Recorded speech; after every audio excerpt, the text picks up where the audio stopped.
ಬಾಲ್ಯ ವಿವಾಹ ನಿಷೇಧ ಕಾಯ್ದೆ ಕುರಿತು ಅರಿವು. ಯಾದಗಿರಿ ಜಿಲ್ಲೆಯ ಸುರಪುರ ತಾಲೂಕಿನ ಪೇಟ ಅಮ್ಮಾಪುರ ಗ್ರಾಮದಲ್ಲಿ ಸಗರನಾಡು ಅನುದಾನಿತ ಪ್ರೌಢಶಾಲೆಯಲ್ಲಿ ಬಾಲ್ಯ ವಿವಾಹ ನಿಷೇಧ ಕಾಯ್ದೆ ಕುರಿತ ಅರಿವು ಕಾರ್ಯಕ್ರಮ ಹಮ್ಮಿಕೊಳ್ಳಲಾಗಿತ್ತು. ಶ್ರೀ ಬಸವರಾಜ ಗೌರವಾನ್ವಿತ ದಿವಾಣಿ ನ್ಯಾಯಾಧೀಶರು ಕಾರ್ಯಕ್ರಮ ಉದ್ಘಾಟಿಸಿ ಬಾಲ್ಯ ವಿವಾಹ ತಡೆಯಲು ಎಲ್ಲರ ಪಾಲನೆ ಅಗತ್ಯವಿದೆ ಎಂದು ವಿದ್ಯಾರ್ಥಿಗಳು, ಪೋಷಕರು ಮತ್ತು ಶಿಕ್ಷಕರಿಗೆ ತಿಳಿಸಿದರು. ಸುರೇಶ್ ಪಾಟೀಲ್, ಯಲ್ಲಪ್ಪ ಕಾಲ್ಡೂರ್, ಉಮೇಶ್ ಎಂ ಸೇರಿದಂತೆ ಅಧಿಕಾರಿಗಳು ಮತ್ತು ಹಿರಿಯ ವಕೀಲರು ಮಕ್ಕಳಿಗೆ ಕಾನೂನಿನ ಅರಿವು ನೀಡಿದರು. ಎಂಜಿ ಶಾ ಅಮ್ಮಾಪುರ ವಕೀಲರು ಕಾನೂನಿನ ಶಿಕ್ಷಣ ಮತ್ತು ಸೇವೆ ಕುರಿತ ಮಾರ್ಗದರ್ಶನ ನೀಡಿದ್ದಾರೆ. ಶಾಲೆಯ ಗುರುಗಳು, ಶಿಕ್ಷಕರು ಮತ್ತು ವಿದ್ಯಾರ್ಥಿಗಳು ಕಾರ್ಯಕ್ರಮದಲ್ಲಿ ಹಾಜರಿದ್ದರು. ಬಾಲ್ಯ ನಿಷೇಧ ಕಾನೂನಿನ ಅಡಿಯಲ್ಲಿ ದೂರು ದಾಖಲಾಗಿರುವುದು ಇದೆ.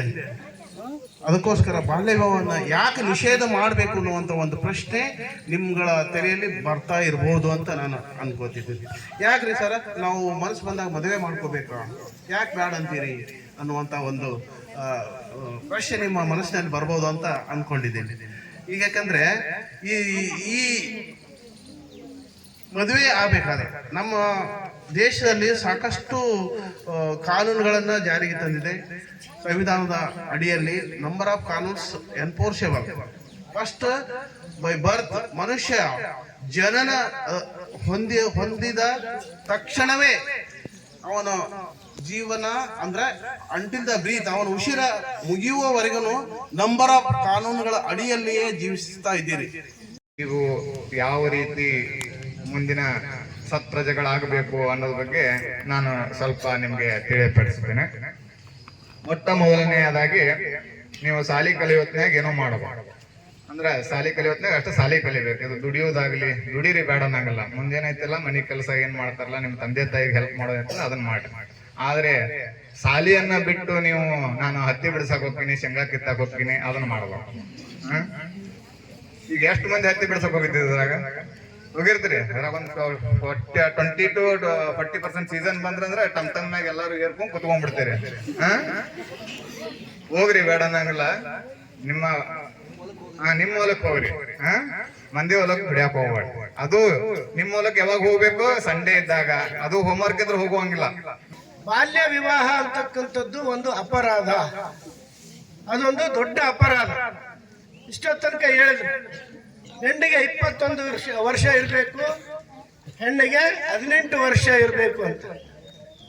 18 ವರ್ಷದಲ್ಲಿ ನೀವೇನು ಸಾಧನೆ ಮಾಡ್ತೀರಿ, 21 ವರ್ಷದಲ್ಲಿ ನೀವೇನು ಸಾಧನೆ ಮಾಡ್ತೀರಿ, ಇದನ್ನು ಸಹ ಮದುವೆ ವಯಸ್ಸಲ್ಲ ಅಂತಕ್ಕಂಥದ್ದು ನನ್ನ ವೈಯಕ್ತಿಕ ಅಭಿಪ್ರಾಯ. ನೀವ್ಯಾರು ಮದುವೆ ಆಗಬಾರ್ದು, ಇದೇನಪ್ಪ ಮದುವೆ ಆಗಬಾರ್ದು ಅಂತ ಹೇಳ್ತಾರಂತಾರೆ. ಮದುವೆ ಆಗಬಾರ್ದು ಅಂತಂದ್ರೆ ಯಾಕೆ ಹೇಳಿದೆ ಅಂತಂದ್ರೆ 25 ವರ್ಷದವರೆಗೆ ನೀವ್ಯಾರು ಮದುವೆ ಆಗ್ಕೂಡ್ದು. ಇದನ್ನ ನೀವು ಮನಸ್ಸಿನಲ್ಲಿ ಇಟ್ಕೊಳ್ರಿ.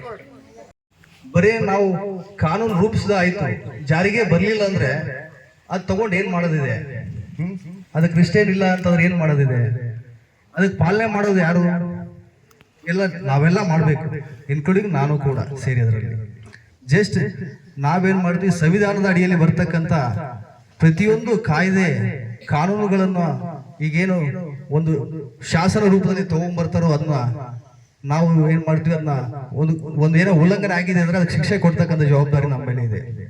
ಬಟ್ ಅದು ಆಗದೆ ತಡಿತಕ್ಕಂಥ ಜವಾಬ್ದಾರಿ ಪ್ರತಿಯೊಂದು ಮಕ್ಕಳು ಮತ್ತು ತಂದೆ ತಾಯಿಗಳ ಮೇಲೆ ಇದೆ ಮತ್ತು ಶಿಕ್ಷಕರ ಮೇಲೆ ಇದೆ.